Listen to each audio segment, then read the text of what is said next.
টিভির একটি টক শোতে এক ভদ্রলোককে দেখা গেল তিনি বাংলায় আলহামদুলিল্লাহ, জাজাকাল্লাহ, আসসালামু আলাইকুম এই সমস্ত শব্দগুলো ব্যবহার করলে নাকি বাংলার মধ্যে বিদেশি শব্দগুলোর মিশ্রণ হয়, এটাতে বাংলা শব্দের মান কমে যায়।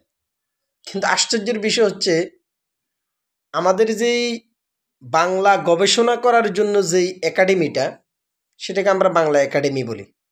কিন্তু এই ভদ্রলোক এখানে বিদেশি শব্দের মিশ্রণ খুঁজে পেল না। বাংলা একাডেমি অর্থাৎ বাংলা শব্দ আছে, তারপরে একাডেমি আছে, কিন্তু এখানে একাডেমি হচ্ছে ইংরেজি শব্দ, বাংলা হচ্ছে বাংলা শব্দ।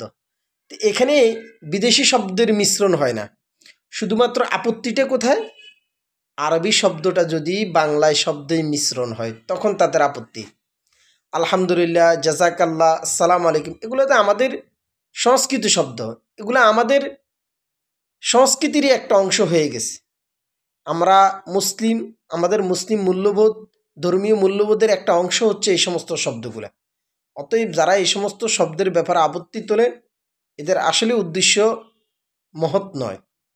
এরা উদ্দেশ্য প্রণীতভাবে ইসলামকে প্রশ্নবিদ্ধ করার জন্য, দেশে একটি অপ্রীতিকর পরিস্থিতি তৈরি করার জন্য এমন শব্দগুলা তারা ইউজ করে, এমন টকশোগুলার তারা আয়োজন করে। তাই আমরাও সতর্ক থাকব, এই সমস্ত ব্যক্তিদের চটকদার এই সমস্ত টকশোর ফাঁদে আমরা পা দেব না।